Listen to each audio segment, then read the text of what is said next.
Video शुरू करने से पहले मैं एक चीज़ क्लियर कर देना चाहता हूँ कि ये वाली वीडियो मेरे हाउ टू मेक एनिमेशन की सीरीज़ का सेकंड पार्ट है। ठीक है, फर्स्ट पार्ट को अगर आपने नहीं देखा तो कोई बात नहीं, उसे मैं एक बार शॉर्ट में एक्सप्लेन कर देता हूँ। तो यूट्यूब की मदद से मुझे एनिमेशन बनाने का मन हुआ, तो इसीलिए मैंने आरजी बकेट लिस्ट की वीडियो का थोड़ा सा पोर्शन रिक्रिएट करने की कोशिश की थी, जिसके अंदर मैंने सिर्फ ये एक घर बना पाया, एक इकलौती फ्रेम। उसके आगे का मेरे को बनाने का बिल्कुल मन नहीं किया, मैं बिल्कुल बोर हो चुका था। लेकिन फिर भी YouTube की मदद से मुझे थोड़ी और मोटिवेशन मिली और मैंने ये वाला एनिमेशन बना के कंप्लीट किया। और ये वाला एनिमेशन बनाने की जो जर्नी है वो मैंने फर्स्ट पार्ट के अंदर एक्सप्लेन की है। तो अगर आपको वो देखना हो तो आप फर्स्ट पार्ट को देख लेना, लेकिन सेकंड पार्ट देखने के बाद भी आप फर्स्ट पार्ट देख सकते हो। तो बात करी जाए सेकंड पार्ट की, तो इसकी कहानी की शुरुआत होती है बिल्कुल वहीं से जहाँ पे हमारा फर्स्ट पार्ट एंड हुआ था। मतलब ये वाला एनिमेशन बनाने के बाद मेरे दिल के अंदर एक मोटिवेशन, जिस मोटिवेशन ने मेरे को कहा कि जाओ बच्चे, एक ऐसा एनिमेशन बनाओ जिसकी मिसाल पूरी दुनिया। लेकिन फिर मेरे दिमाग ने मेरे को बोला कि कहाँ जाओ, क्या बनाओ, क्योंकि दिमाग में तो कोई आइडिया है ही नहीं। एक एनिमेशन बनाने के लिए सबसे बेसिक चीज उसका आइडिया, एक स्क्रिप्ट, वो तो होनी चाहिए ना। मेरे पास तो वो भी नहीं थी, तो मैं बनाऊं क्या। और आइडिया में भी कुछ शर्तें हैं। शर्त नंबर 1 कि एनिमेशन ऑसम होना चाहिए, भाई सबसे पहली शर्त तो यही थी। और शर्त नंबर 2 कि मुझे साइलेंट एनिमेशन बनाना था, मुझे बोलता हुआ एनिमेशन नहीं बनाना था। भले ही मुझे नोटियो टाइप और आरजी बकेट लिस्ट की वीडियो की मदद से मोटिवेशन मिली हो, लेकिन फिर भी मेरे को जो है वो आवाज़ देने का मन नहीं था अपनी वीडियो में। मैं एक साइलेंट एनिमेशन बनाना चाहता था और एक ऑसम एनिमेशन बनाना चाहता था। तो अपने एनिमेशन का आइडिया सोचते सोचते पहले तो मैं थोड़ी देर खाली बैठा और फिर मैं यूट्यूब पे घुस गया, ऐसे ही टाइम पास करने के लिए। और यूट्यूब के ऊपर ही मैंने सिर्फ एनिमेटेड वीडियोज़ देखी, कुछ ऐसी वीडियोज़ देखी कि मैं एनिमेशन कैसे बना सकता हूँ। और उसी बीच मेरे को यूट्यूब ने कुछ वीडियो रिकमेंड की, और जो वीडियो यूट्यूब ने मेरे को रेकमेंड की थी वो बहुत अच्छी थी, मजाक से हटके, क्योंकि वो बिल्कुल वैसी वीडियो थी जैसी मेरे को बनानी थी। वो साइलेंट एनिमेशन भी थी और ऑसम एनिमेशन भी थी। अगर एग्जांपल देके समझाऊं तो स्टीव कट्स नाम के यूट्यूब चैनल के ऊपर एक वीडियो है हैप्पीनेस, जिसके अंदर चूहों की दुनिया से हमारी दुनिया एक्सप्लेन कर रखी है कि किस तरीके से इंसान हैप्पीनेस के पीछे भागता है, फिर दुख आते हैं, कभी कुछ आता है कभी कुछ आता है, इस टाइप की चीज़ें उस वीडियो के अंदर ढंग से एक्सप्लेन कर रखी हैं। उसके अलावा एक और वीडियो थी रूबिक्स नाम के यूट्यूब चैनल के ऊपर, जिसके अंदर ये दिखा रखा था कि किसी रूबिक्स क्यूब के अंदर भूत की आत्मा घुसी हुई है और वो लोगों के पास जाके बोलता है मुझे ठीक करो। और पता नहीं कि लोग उससे डरते नहीं है, खैर उसका पॉइंट क्या था मुझे समझ नहीं आया, लेकिन वो भी एक साइलेंट एनिमेशन थी। तो इन वीडियो को देख के मुझे एक आइडिया आया कि मुझे अपने एनिमेशन के अंदर लाइफ को एक्सप्लेन करना चाहिए। लेकिन फिर एक सवाल कि किसकी लाइफ को एक्सप्लेन करूँ, क्योंकि सबकी लाइफ अलग अलग होती है ना, सब अलग अलग लाइफ का एक्सपीरियंस करते हैं। तो फिर दिमाग में आया कि उसकी लाइफ को एक्सप्लेन करो ना जिसकी लाइफ तुमने जी है, मतलब मेरी खुद की। अगर मैं अपनी लाइफ की बात करूं तो मैं एक ऐसा बंदा हूं जो यूट्यूब के ऊपर स्ट्रगल कर रहा है और उसको जॉब भी करनी पड़ रही है क्योंकि पैसे भी ज़रूरी हैं, है ना। और उस समय जो मेरा बॉस था, भाई साहब यूँ समझो कि इंसान में से बात करने की तमीज़ माइनस कर दो, मेरा बॉस निकल आएगा। भाई बहुत दिमाग ख़राब करता था मेरा, इसलिए मैंने अब तो वो जॉब ही छोड़ दी। खैर लेकिन जब मैं एनिमेशन बना रहा था तब वो मेरा बॉस था और मेरा बहुत दिमाग ख़राब करता था। खैर मुझे ये समझ में आ गया था कि मुझे अपनी लाइफ के हिसाब से एक स्ट्रगल करता हुआ पर्सन दिखाना है, और मोटिवेशन तो थी ही मेरे अंदर बहुत ज़्यादा। तो मैं अपने भरपूर मोटिवेशन का पहाड़ लेके पहुंचा फ्लिपा क्लिप पे, अपना इकलौता ऑप्शन ऑफ एनिमेशन। तो अब मैं फ्लिपा क्लिप पे हूँ। मुझे ये पता है कि मुझे अपनी लाइफ को रिलेट करते हुए एक एनिमेशन बनाना है, जिसकी एक रफ स्क्रिप्ट भी मैंने अपने माइंड में बना ली थी। लेकिन मैंने जो स्क्रिप्ट बनाई थी ना, वो इतनी भी परफेक्ट नहीं थी कि मुझे ये पता हो कि स्टोरी कहाँ से शुरू होकर कहाँ से सफ़र तय करके और कहाँ पे एंड होगी। मेरे माइंड में सब कुछ मिक्सअप था, लेकिन मेरे अंदर मोटिवेशन बहुत थी और मुझे यही चाहिए था। तो अब मैं एनिमेशन स्टार्ट तो कर नहीं सकता क्योंकि मुझे स्टार्टिंग का पता ही नहीं कि शुरुआत कैसे करी जाए। तो फिर क्या किया जाए। तो देखो मुझे ये पता है कि मुझे एक स्ट्रगल करता हुआ पर्सन दिखाना है। अब पर्सन चाहे एनिमेशन में हो, चाहे किसी मूवी में हो, चाहे किसी रियल लाइफ में हो, भाई उसको एक चेहरे की ज़रूरत तो होगी ना। और रही बात चेहरे के अलावा बाकी चीज़ों की तो बाद में देखी जाएंगी, लेकिन अभी फेस के ऊपर ध्यान देते हैं। ओके, तो सबसे पहले तो मुझे यही पता करना होगा कि मुझे अपने कैरेक्टर को किसकी शक्ल देनी चाहिए। थोड़ा सा सोचा और फिर दिमाग में आया कि क्यों ना मैं अपने कैरेक्टर को उसी की शक्ल दूं जिसकी लाइफ में एक्सप्लेन कर रहा हूँ, मतलब मेरी खुद की। एक्चुअली आइडिया मुझे मूवीज से मिला था। तुम समझ सकते हो मैं किस लेवल का मोटिवेटेड था। तो मैं लग गया अपने ही चेहरे का एक एनिमेटेड वर्जन बनाने में, लेकिन मैं ये भूल गया कि मैं अभी एक बिगिनर हूँ, मुझे नहीं पता कि किस तरीके से क्या बनाया जाता है। लेकिन मैं तो मोटिवेशन की चुटकी बजा के लग गया था अपने आप को एनिमेट करने में, और उसमें भी साइड फेस। क्या करें, दिमाग ही उठपटांग चलता है मेरा। तो सबसे पहले तो मैंने अपने साइड फेस की एक फ़ोटो क्लिक की और फिर उसके बाद उसके ऊपर आउटलाइन ड्रॉ करनी शुरू कर दी और फिर कलर किया और वो बिल्कुल भी अच्छा नहीं लग रहा था, बेकार लग रहा था। मैंने सोचा था कि शैडो इफेक्ट दूंगा और अच्छा लगने लगेगा, लेकिन वो और भी बेकार लगने लग गया। तो इसीलिए मैंने अपना चेहरा बनाने का आइडिया तो ड्रॉप किया। तो मैंने यूट्यूब के ऊपर सर्च किया कि कैसे कोई एनिमेटेड कैरेक्टर बनाया जाता है। तो मुझे फिर से काफ़ी सारी वीडियो मिली, लेकिन एक भी अच्छी नहीं थी यार। मतलब एक से भी मुझे वो सेटिस्फेक्शन वाली फीलिंग नहीं आ रही थी। लेकिन कहते हैं ना, किसी चीज़ को शिद्दत से चाहो तो पूरी कायनात तुम्हें उससे मिलाने की साजिश में जुड़ जाती है। और ये तो सिर्फ एक यूट्यूब सर्च था, ये कैसे नहीं मिलता। तो मुझे एक वीडियो मिली जिसके अंदर फेस स्केच बनाना सिखा रहे थे। वो वीडियो थी स्केच आर्टिस्ट के लिए, लेकिन मेरे लिए वो परफेक्ट थी। स्केच बनाने के देखो दो तरीके होते हैं। एक होता है ग्रिड मेथड, जिसके अंदर बॉक्सेस की मदद से एनिमेशन बनाया जाता है, और एक होता है लूमिस मेथड, और मुझे लूमिस मेथड से मतलब था। लूमिस मेथड में क्या है कि सर्कल बनाया जाता है, उसके ऊपर कुछ लाइंस खींची जाती हैं और उसकी मदद से शक्ल बनाई जाती है, जैसा कि आपने ज़्यादातर मूवीज़ वगैरह या फिर किसी भी स्केच आर्टिस्ट को बनाते हुए देखा होगा। ज़्यादातर लोग लूमिस मेथड का यूज़ करते हैं। तो देखो, लूमिस मेथड में क्या है कि पहले तो एक सर्कल ड्रॉ करना होता है और फिर उसके ऊपर 2 डायमीटर खींची जाती है, जिससे एक प्लस का साइन बनाया जाता है। ठीक है, प्लस में जो हॉरिजॉन्टल लाइन होती है ना, वो मदद करती है हमें आइज बनाने में। हमारी दोनों बाहों के क्लोज वाले एंड का जो बॉटम पार्ट होता है ना, वो टच होगा हमारी हॉरिजॉन्टल लाइन पे, और जब बाहें बन जाएंगी तो उसके हिसाब से आंखें भी बन जाएंगी। उसके अलावा हमारे सर्कल का वो बॉटम पार्ट जिसके ऊपर हमारी वर्टिकल लाइन टच हो रही है, उस पे हमारी लिप्स बनेंगी। और एक और बात, शायद आपको पता हो या ना पता हो, लेकिन हमारे दोनों बाहों के क्लोज वाले एंड का जो बॉटम पार्ट होता है, वहाँ से लेकर हमारे नोज के टॉप पार्ट तक का जो डिस्टेंस होता है, वो बिल्कुल इक्वल होता है हमारे लिप्स से लेकर हमारे नोज के टॉप पार्ट तक के डिस्टेंस से। और हमारे लिप्स से लेकर हमारी ठुड्डी तक का जो डिस्टेंस होता है, वो भी इसी के इक्वल होता है। मतलब ये तीनों के तीनों हमारे बराबर डिस्टेंस के ऊपर बैठे होते हैं। कुछ लोगों का शायद अलग अलग हो, लेकिन ज़्यादातर का सेम ही होता है। तो अगर मैं सर्कल के ऊपर प्लस बनाता हूँ तो मुझे 2 पॉइंट्स का तो पता है, हमारी बाहें और हमारी लिप्स। तो अब नोज का भी एड्रेस पता चल जाएगा, इनका जस्ट हाफ। और जब लिप्स और नोज का डिस्टेंस हमें पता है तो ठुड्डी का भी पता चल जाएगा भाई, उसमें क्या दिक्कत आएगी। लेकिन लूमिस मेथड सिर्फ इतना ही नहीं है, इसके अलावा भी बहुत सारी चीज़ें हैं जिसके ऊपर हमें ध्यान देना चाहिए। लेकिन मुझे अभी तो बाकी चीज़ों से कोई मतलब नहीं था, क्योंकि अभी तो मैं एक डिसेंट सा एनिमेशन बना रहा था। लेकिन इसका मतलब ये नहीं है कि हम लूमिस मेथड को छोड़ देंगे। इसको मैं आगे कंटिन्यू जरूर करूँगा जब मैं स्केच बनाऊँगा, ओके। और तब मैं ग्रिड मेथड से लेकर लूमिस मेथड तक पूरा एक्सप्लेन करूँगा कि किस तरीके से मैंने स्केच बनाना सीखा है, ओके। तो वो वीडियो भी आएगी इन फ्यूचर, लेकिन अभी एनिमेशन के ऊपर ध्यान देते हैं। तो मैं पहुंचा फ्लिपा क्लिप के ऊपर इस आइडिया से कैरेक्टर का फेस ड्रॉ करने के लिए। लेकिन मुझे नोज और ठुड्डी बनाने में थोड़ी सी प्रॉब्लम हो गई थी, इसलिए वो थोड़े से ऊपर नीचे बन गए थे। लेकिन वो प्रॉब्लम इतनी भी बड़ी नहीं थी कि मेरे पकड़ में आए, इसीलिए वो पकड़ में आई नहीं और वो वहीं की वहीं रह गई। और इसी वजह से मैंने वो फेस बना के कंप्लीट भी कर दिया था और मुझे पता भी नहीं चला था। और जब फेस बन गया था तो बाल और कपड़े बनाने में कौन सी बड़ी बात थी, वो आराम से बन गए थे। और मुझे इस फेस को बनाने में ना 2 दिन लग गए थे, क्योंकि मैं यूट्यूब वगैरह के ऊपर सर्च मार रहा था, अलग अलग मेथड्स को यूज़ कर रहा था। बाद में आके लूमिस मेथड पर रुका था मैं। तो इस बीच ना मेरे को 2 दिन लग गए थे, और ये 2 दिन मोर देन इनफ थे मुझे ये पता करने में कि मुझे अपना एनिमेशन स्टार्ट कहाँ से करना चाहिए। मैंने अपनी स्क्रिप्ट तैयार कर ली थी वहाँ तक जहाँ पे हमारा हीरो ऑफिस से गालियाँ खा के वापस आ रहा होता है, बस उतना ही, आधा अधूरा। लेकिन मेरे अंदर मोटिवेशन इतना था कि आधा अधूरा भी मेरे लिए बहुत था। तो मैंने शुरू कर दिया एनिमेशन बनाना, ओके। मैंने अपने एनिमेशन की शुरुआत की थी घुटनों पे चलते हुए एक बच्चे से, जिसको मैंने लास्ट में हटा दिया था, लेकिन एनिमेशन कंप्लीट होने तक वो एनिमेशन का ही हिस्सा था, ठीक है। मैंने सोचा था कि बच्चे को घुटनों पे चलता हुआ दिखा दूंगा और पीछे बैकग्राउंड में गिटार का म्यूजिक चला दूंगा, जिससे ऐसा लगेगा कि हमारा कैरेक्टर अपनी ज़िंदगी की शुरुआत से गिटार से जुड़ा हुआ है ना। अच्छा आइडिया था ये। तो मैंने बच्चे को बनाने के लिए यूट्यूब पे बहुत ज़्यादा सर्च किया था, लेकिन किसी ने कोई ट्यूटोरियल डाला ही नहीं था इस टॉपिक के ऊपर कि कोई इंसान बच्चे को चलता हुआ दिखा सके, या किस तरीके से कोई छोटा सा बच्चा चल रहा हो उसके ऊपर कोई एनिमेशन का ट्यूटोरियल बना दी। किसी ने कोई वीडियो बनाई नहीं थी इस बारे में।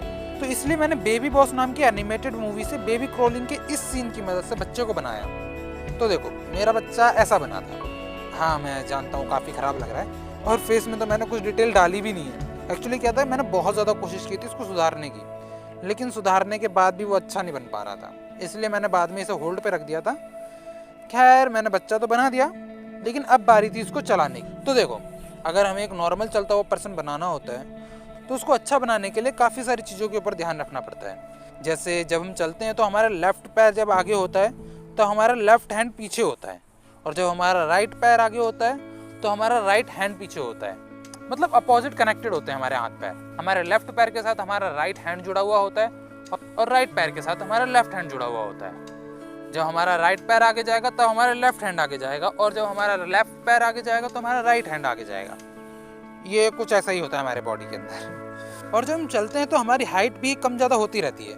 जैसे जब हमारे पैर खुले हुए होते हैं तब हमारी हाइट जो होती है लोएस्ट होती है, और जब हमारे पैर क्लोज होते हैं तब हमारी हाइट हाईएस्ट होती है।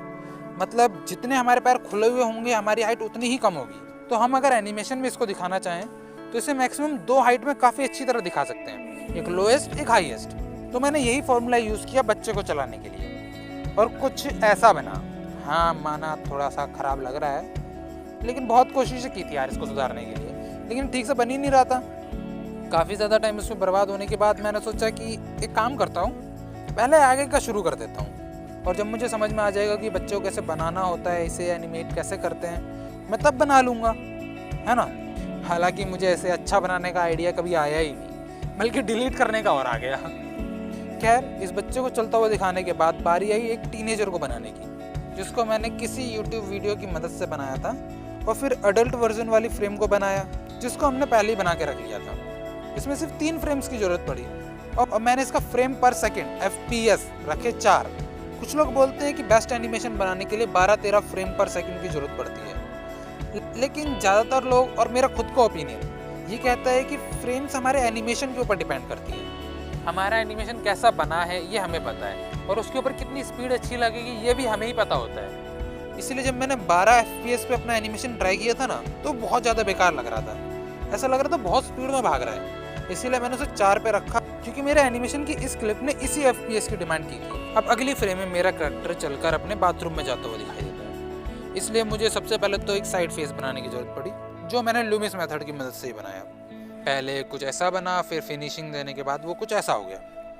हाँ जानता हूँ उतना भी अच्छा नहीं है, लेकिन मुझ जैसे बिगिनर से जो मोबाइल पे एनिमेशन बना रहा है, उससे फेस की इतनी ही एक्सपेक्टेशन रखो तुम, ठीक है। खैर, साइड फेस बनाने के बाद अपने कैरेक्टर को चलाने की बारी आई। तो देखो, कैरेक्टर को चलाने के लिए हमें मैक्सिमम 2 हाइट की ज़रूरत पड़ती है, ये तो मैंने बता दिया, लेकिन उसके अलावा भी काफ़ी चीज़ों के ऊपर ध्यान देना पड़ता है। जैसे कि जब हमारा कैरेक्टर चल रहा होता है तब कोशिश करनी चाहिए कि हमारा बैकग्राउंड मूव हो, ना कि हमारा कैरेक्टर मूव हो, क्योंकि अगर कैरेक्टर को मूव करते हैं तो कहीं कहीं पर स्पीड मिसमैच हो सकती है और हमारा एनिमेशन थोड़ा सा अजीब दिख सकता है। देखो, मैं ये नहीं कह रहा कि कैरेक्टर को मूव करने से एनिमेशन हमेशा ही ख़राब बनेगा, क्योंकि मैंने भी अपने एनिमेशन में सिचुएशन के हिसाब से दोनों तरीके की वॉक डाली है, दोनों अच्छी लग रही हैं, लेकिन फिर भी बैकग्राउंड मूव करना थोड़ा सा ईजी पड़ जाता है। और एक और बात, अगर आप चलता हुआ कैरेक्टर बना रहे हैं तो कोशिश करना है कि उस कैरेक्टर की आधी बॉडी विजिबल हो, क्योंकि उसमें हमारी मेहनत बचती है, पैरों पे ज़्यादा डिटेल डाल लेनी पड़ती है, और ये सबको पता है कि चलता हुआ एनिमेशन बनाने के लिए पैरों के ऊपर सबसे ज़्यादा डिटेल डालनी पड़ती है। तो अगर हम आधी बॉडी विजिबल रखते हैं तो इससे हमारा कम डिटेल डालने से भी ज़्यादा का फ़ायदा हो जाता है। तो इसलिए मैंने अपने पूरे एनिमेशन में हाफ बॉडी विजिबल रख के एनिमेशन बनाया, और मैंने चलते हुए एनिमेशन का FPS रखा 3 फ्रेम पर सेकेंड, मेरा 3 था। और जब फ्रंट और साइड का फेस बन गया तो बैक का फेस बनाने में कौन सी डिफ़िकल्टी आनी थी, वो भी बना लिया, और बाथरूम को भी अपने हिसाब से मैंने ड्रॉ कर लिया था। तो अब मुझे दिखाना था कि हमारा कैरेक्टर अपने फेस पे नकली स्माइल लेके ऑफिस जाता है। तो नकली स्माइल को दिखाने के लिए मैंने फेस मास्क को यूज़ किया, जो कि काफ़ी अच्छा आइडिया था। तो मुझे फेस मास्क के ऊपर हैप्पी फेस दिखाना था और एक्चुअल फेस के ऊपर सैड फेस दिखाना था। तो देखो, नॉर्मली एक्चुअल वर्ल्ड में जब हम एक्सप्रेशन देते हैं तो हम अपना पूरा फेस यूज़ करते हैं। कभी हमें गुस्से वाला दिखाना होता है तो हम गाल फुला लेते, कभी किसी एक्सप्रेशन के लिए नाक को टेढ़ा मेढ़ा कर लेते हैं, और कभी कभी पूरे चेहरे की ऐसी की तैसी कर लेते हैं। लेकिन हमें एनिमेशन में इतनी ज़्यादा कोई डिटेल डालने की ज़रूरत नहीं होती, और अगर हम एक डिसेंट सा एनिमेशन बना रहे हैं तो हमें सिर्फ कुछ चीज़ों के ऊपर ध्यान देना होता है। जैसे हमारे फेस के ज़्यादातर एक्सप्रेशन हमारी आईब्रोज, आँखों और लिप्स के ऊपर डिपेंड करती हैं। आईब्रोज में जो पास वाले एंड होते हैं वही अप डाउन मूव करते हैं, और हमारी लिप्स और आंखें कितनी ओपन होती हैं वो डिपेंड करता है हमारे एक्सप्रेशन पे। लेकिन अगर तुम्हें एक्सप्रेशन डिसेंट ना रखे, थोड़ा ज़्यादा बढ़िया तरीके से इफेक्टिव रखना है, तो यूट्यूब के ऊपर सर्च कर लेना, तुम्हें कोई ना कोई मिल ही जाएगा। कोई ना कोई ज़रूर होगा जिसने तुम्हारे प्रॉब्लम के सॉल्यूशन के लिए कोई ना कोई वीडियो बना रखी होगी, जैसे मुझे मिला था जब मुझे बॉस के एंग्री फेस को बनाने में प्रॉब्लम हुई थी। खैर, बात करते हैं अपने फेस मास्क के ऊपर दिखाए हुए एक्सप्रेशन की। तो मैंने पहले तो 2 एक्सप्रेशन को रफली बना लिया, जिसमें से हैप्पी वाला तो पहले से ही बना हुआ था, और सैड वाला बनाने के लिए मैंने आईब्रोज को थोड़ा डाउन कर दिया, आंखों को थोड़ा बंद कर दिया और स्माइल को कम कर दिया और उसकी जगह एक लाइन खींच दी, क्योंकि सैडनेस के टाइम हमारा फेस लटका हुआ होता है और हैप्पीनेस के टाइम हमारा फेस एक्टिव रहता है। तो मैंने दोनों फेस बना के सैड वाले को कैरेक्टर पे लगा दिया और हैप्पी वाले को मास्क पे लगा दिया, ताकि ऐसा लगे कि नकली स्माइल लगा के हमारा कैरेक्टर जा रहा है। और मैंने इस वाली फ्रेम को 7 FPS के ऊपर सेट किया था। अब इसके बाद अपना कैरेक्टर घर से चलता हुआ ऑफिस जाता है। उसके रास्ते में एक इंस्ट्रूमेंटल शॉप पड़ती है, जिसको बनाने में मेरा दिमाग पक गया था। और फिर ऑफिस वाला सीन तो डायरेक्टली इंस्पायर्ड था हैप्पीनेस वाली वीडियो से, जो कि लास्ट में एडिटिंग के टाइम थोड़ा सा अजीब बन गया था। इसके बाद बॉस की बारी आई। फेस बनाने के लिए मैंने फिर से लूमिस मेथड का यूज़ किया और फिर यूट्यूब की मदद से अलग अलग एक्सप्रेशन बना के भी रख लिए थे और फिर उसके बाद उसको सेट करके एनिमेशन को कंप्लीट कर दिया था। तो अब अगर आपको याद होगा तो मैंने अपने स्क्रिप्ट को आधा अधूरा बना के एनिमेशन स्टार्ट कर दिया था। मुझे ये तो पता था कि मेरा एनिमेशन एंड कहाँ पे होगा, लेकिन वहाँ तक कैसे पहुँचेगा उसको मैंने नहीं बनाया था। लेकिन बॉस वाली क्लिप तक आते आते मुझे 1 हफ्ते से ज़्यादा टाइम हो गया था और इस बीच मैंने अपनी स्क्रिप्ट को भी कंप्लीट कर लिया था। इसीलिए जब हमारा कैरेक्टर वापस घर की तरफ जाता है तो उसको रास्ते में गिटार बजाता हुआ भिखारी मिलता है, जो उसको मोटिवेशन भी देता है और साथ साथ डराता भी है कि मैं तो गिटार बजाने के बाद भी गरीब हूँ, तू भी तो गिटार बजाना चाहता है, सोच ले एक बार। और इस तरीके से हमारे कैरेक्टर का एक दिन खत्म हो जाता है और इसी एक दिन को बार बार दिखा के मैंने एडिटिंग के टाइम ऐसा दिखाया कि वो एक दिन नहीं, वो काफ़ी सारे दिन थे जिनमें हमारा कैरेक्टर एक ही जैसी लाइफस्टाइल को बार बार जी रहा है, जैसे कि हमारी रेगुलर लाइफ होती है। हम एक ही चीज़ को बार बार करते रहते हैं और उसी बीच में फंस के रह जाते हैं और अपने पैशन को फॉलो नहीं कर पाते। सेम वही चीज़ हमारे कैरेक्टर के साथ होती थी। तो अब देखो, काफ़ी सारी चीज़ें हैं जो इस बीच मुझे ऐसी मिली थी जो मैं आपको बताना चाहता हूँ।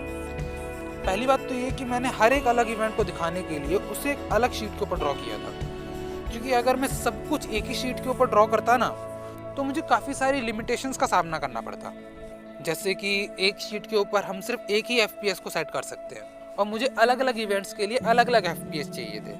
और अगर हम इसके ऊपर कोई बैकग्राउंड लगाते हैं तो भी हम कोई पर्टिकुलर बैकग्राउंड यूज़ कर सकते हैं। और मैं अपनी बात करूँ तो मैं था एक बिगिनर, मुझे एक एक स्टेप संभल के रखना था।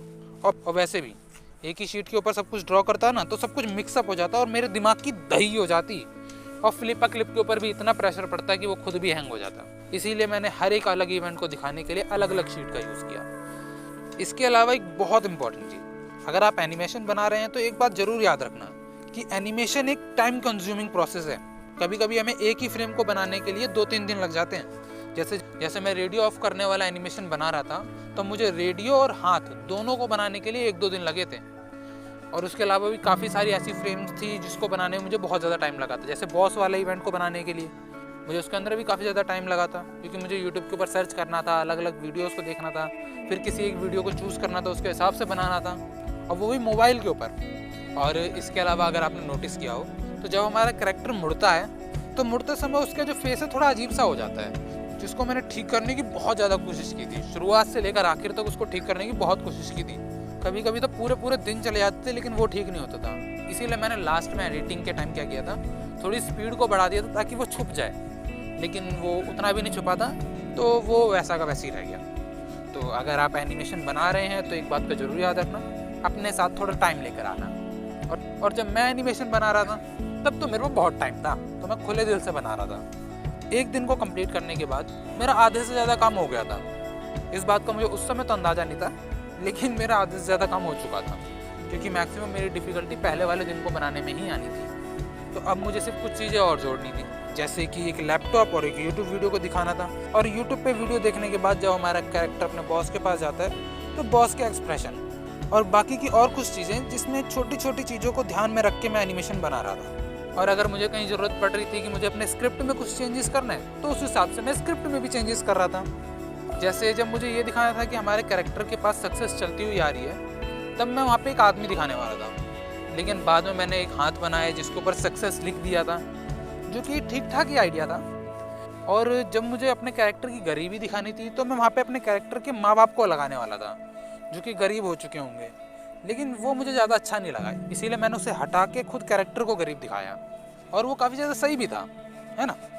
और हाँ, एक और ब्यूटीफुल सी चीज़ जो उस समय मेरे साथ हुई क्या थी कि जब मैं अपने एनिमेशन के उस स्टेप पे पहुंचा था जब मुझे अपने कैरेक्टर की फैमिली बनानी थी, तब मैं अपने कैरेक्टर के साथ काफ़ी ज़्यादा कनेक्ट हो चुका था।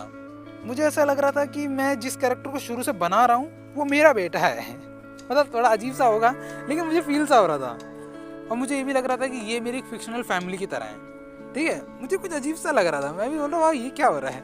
मतलब सुनने में थोड़ा अजीब सा लग रहा है, लेकिन जब आप एनिमेशन बनाओगे ना ऐसा कुछ, तो आपको भी फील होगा। मैं अपने कैरेक्टर से मन ही मन में कुछ सवाल पूछता था और दिमाग में खुद को ही जवाब देकर ये सोचता था कि कैरेक्टर ने जवाब दिया है, और जबकि मुझे पता था कि ये जवाब मेरा खुद का ही है। और पता, जब मैं अपने कैरेक्टर की वाइफ बना रहा था तो मैंने अपने कैरेक्टर से खुद पूछा था, बता कैसी बीवी चाहिए तेरे को, कैसी बना हुआ है।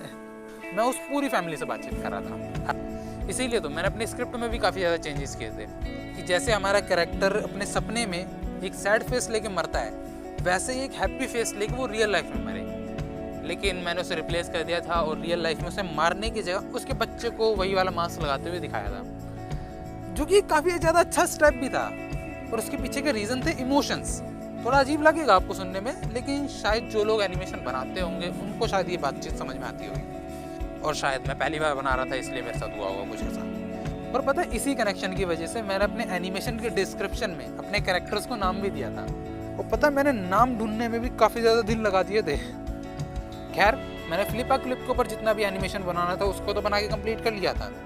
तो अब मुझे करनी थी इसकी एडिटिंग। तो मैंने एडिटिंग शुरू कर दी अपने पावर डायरेक्टर के ऊपर। हाँ, मैं एडिटिंग पावर डायरेक्टर के ऊपर करता हूँ। तो जब मैं पावर डायरेक्टर के ऊपर पहुँचा तो मुझे समझ में आया कि मुझे चांद सूरज और एक घर बनाने की ज़रूरत है। तो चांद सूरज बनाने में कौन सी कोई बड़ी बात थी। मैं दोबारा फ्लिपा क्लिप के ऊपर गया, चांद सूरज बनाया और वापस आ गया। और रही बात घर की, तो घर तो हमने पहले से ही बना के रखा हुआ था।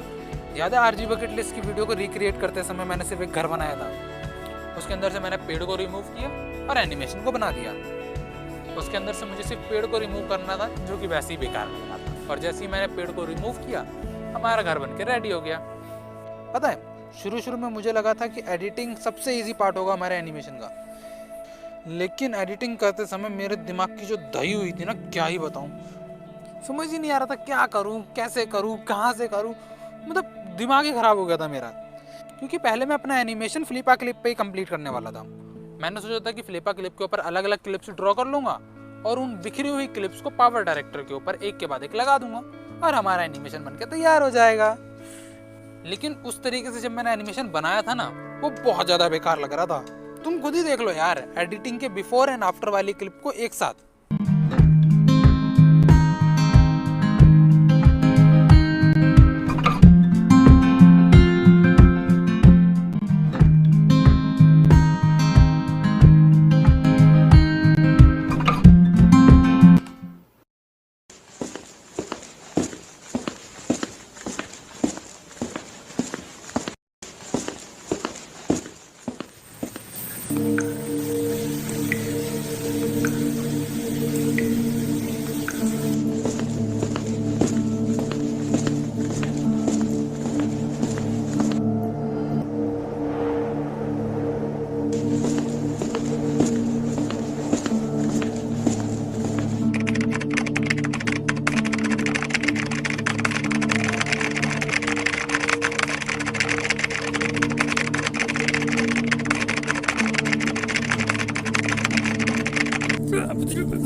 कुछ नोटिस किया क्या इसमें? मैंने बैकग्राउंड ही नहीं बनाया था, और जो बनाया था वो भी ऐसा लग रहा था जैसे कोई गेम लैग कर रही हो। तो इसीलिए मुझे सारी फ्रेम्स को उसके बैकग्राउंड से अलग करना पड़ा और बैकग्राउंड को अलग ड्रॉ करना पड़ा। बहुत दिमाग खराब करने वाला काम था ये।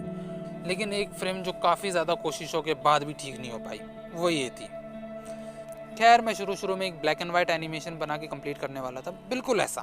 और इसका बहाना मैं खुद को ये दे रहा था कि वीडियो भी तो लाइफ के सैड एलिमेंट को दिखा रही है, तो ब्लैक एंड वाइट को बना देते हैं। लेकिन मैंने खुद को बोला कि देख बेटा, इतना भी आलस ठीक नहीं है।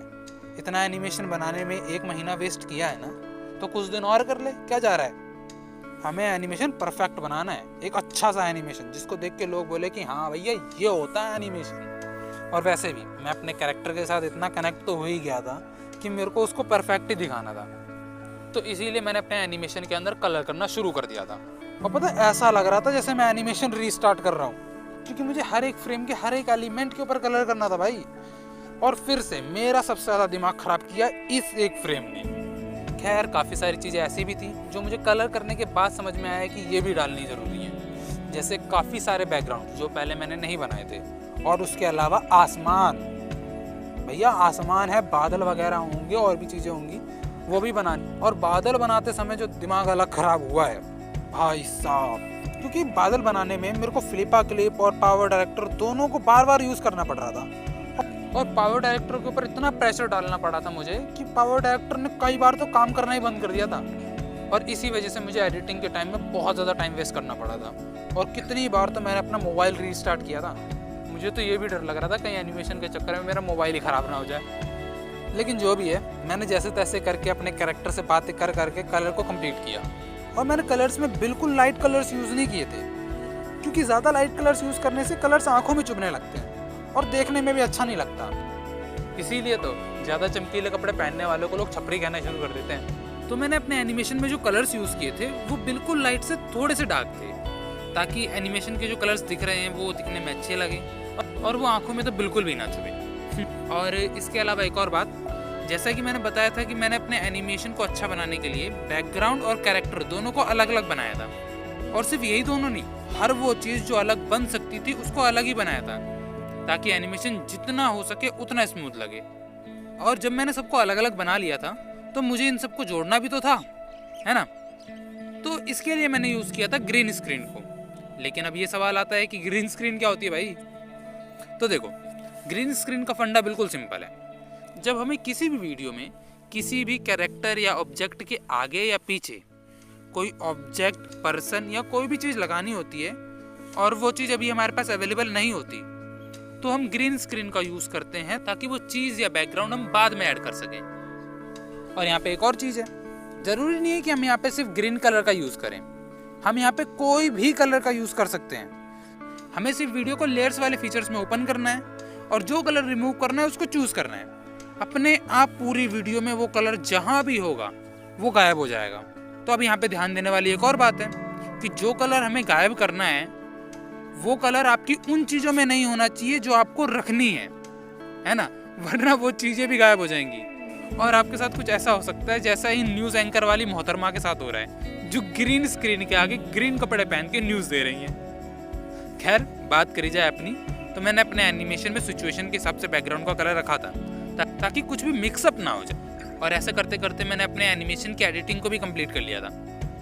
एक साथ तो पूरा एनिमेशन एडिट नहीं हो रहा था, तो मैंने क्या किया था कि अलग अलग क्लिप्स को एडिट करके रख लिया था और फिर लास्ट में उन सबको एक साथ जोड़ दिया था ताकि वो पूरा एनिमेशन बन जाए। क्योंकि अगर मैं एक साथ पूरा एनिमेशन एडिट करता ना तो मेरा पावर डायरेक्टर मर जाता। तो यही थी मेरे एनिमेशन की फुल जर्नी, जिसमें मैंने अपने हर उस लम्हे को एक्सप्लेन करने की कोशिश की है जो मैंने उस एक्सपीरियंस में जी थी। अब कुछ छोटी मोटी चीज़ें जो सिर्फ एनिमेशन करते टाइम ही समझी जा सकती हैं, वो मैं तो क्या आपको कोई भी नहीं समझा सकता। मैं माइंडसेट और एनिमेशन एक्सपीरियंस की बात कर रहा हूँ। आपको सिर्फ ये समझना है कि आप एनिमेशन में लगे होने के बाद भी जितना एनिमेशन को टाइम दोगे, एनिमेशन उतना ही बेहतर बनेगा। आपको सिर्फ टाइम देना है, और टाइम देने का मतलब ये नहीं है कि 2-3 दिन का ब्रेक ले लिया। आपको एनिमेशन के साथ टाइम स्पेंड करना है। जितना टाइम दोगे उतना ही अच्छा बनेगा। और ये तरीका सिर्फ एनिमेशन में ही नहीं बल्कि लाइफ के हर चीज़ के ऊपर काम आएगा। तो मैंने अपना एनिमेशन कंप्लीट कर लिया था। और हाँ, मैं जानता हूँ कहीं कहीं पे थोड़ी बहुत प्रॉब्लम हो रही है एनिमेशन में, जैसे वो गिटार बजाते हुए, लेकिन मैंने सच में उसको परफेक्ट बनाने की बहुत कोशिश की थी, लेकिन फिर भी ये ठीक नहीं हो पा रही थी। और सच बताऊँ तो मैंने जितना सोचा था ये उससे भी काफ़ी ज़्यादा बढ़िया बना था। और आपने नोटिस किया हो तो मैंने एक बॉर्डर भी बनाया था ताकि मैं लास्ट में उसको जूम कर सकूँ और जो वाटर मार्क आ रहा है वो गायब कर सकूँ। लेकिन फिर लास्ट में मैंने सोचा कि छोड़ो ना यार, फ्लिपा क्लिप के ऊपर बनाया है तो उसका कोई प्रूफ भी तो होना चाहिए ना। कई लोग बोलेंगे भाई तूने कंप्यूटर के ऊपर बना के हमें मोबाइल वाला दिखा दिया तो नहीं, ऐसा तो कुछ नहीं। अगर बात करी जाए इस एनिमेशन में साउंड देने की, तो वो एक अलग ही टास्क था, क्योंकि मुझे हर एक इवेंट के लिए एक परफेक्ट साउंड की ज़रूरत थी। और परफेक्ट साउंड ढूंढना कोई आसान बात तो है नहीं। पूरा यूट्यूब छान मारा था मैंने एक एक जगह पे साउंड देने के लिए। और बात करी जाए बॉस के ऊपर साउंड देने की, तो उसके लिए तो मुझे कहीं कुछ मिल ही नहीं रहा था, क्योंकि बॉस तो नॉर्मली डांट रहा है और डांटने में क्या साउंड लगाऊं। इसीलिए मैंने क्या किया था कि वहाँ पे खुद की आवाज़ को रिकॉर्ड करके डाला था। तो ये जो बॉस की आवाज़ है ना, हाँ, ये मेरी खुद की आवाज़ है। मैंने कुछ वो करके बोल दिया था और वही डाल दिया था। और इस तरीके से मैंने अपने एनिमेशन में साउंड देने का काम कंप्लीट किया था। मैंने पूरा एनिमेशन अपने मोबाइल पे बनाया था, किसी भी तरीके से कोई लैपटॉप, कंप्यूटर या स्टाइलस पेन का यूज़ नहीं किया था। स्टाइलस पेन अगर आपको नहीं पता तो मैं बता देता हूँ। जिस तरीके से हम पेपर के ऊपर कुछ ड्रॉ करने के लिए कोई पेन या पेंसिल का यूज़ करते हैं, उसी तरीके से कोई मोबाइल स्क्रीन के ऊपर हमें कुछ ड्रॉ करना होता है तो हम स्टाइलस पेन का यूज़ करते हैं। और ज़्यादातर एनिमेटर उसी पेन का यूज़ करके एनिमेशन बनाते हैं। लेकिन अगर मैं अपनी बात करूँ तो मैंने अपने एनिमेशन के अंदर जो भी डिटेल डाली है सारी की सारी अपनी उंगली से डाली है। अपनी उंगली की मदद से कुछ भी ड्रॉ किया, बैकग्राउंड हो चाहे कोई कैरेक्टर हो, पूरा एनिमेशन अपनी उंगली की मदद से बना के कंप्लीट किया। खैर, मेरा एनिमेशन बन के कंप्लीट हो चुका है। मैं मिलता हूँ आपसे अगली वीडियो में, तब तक के लिए बाय बाय।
है।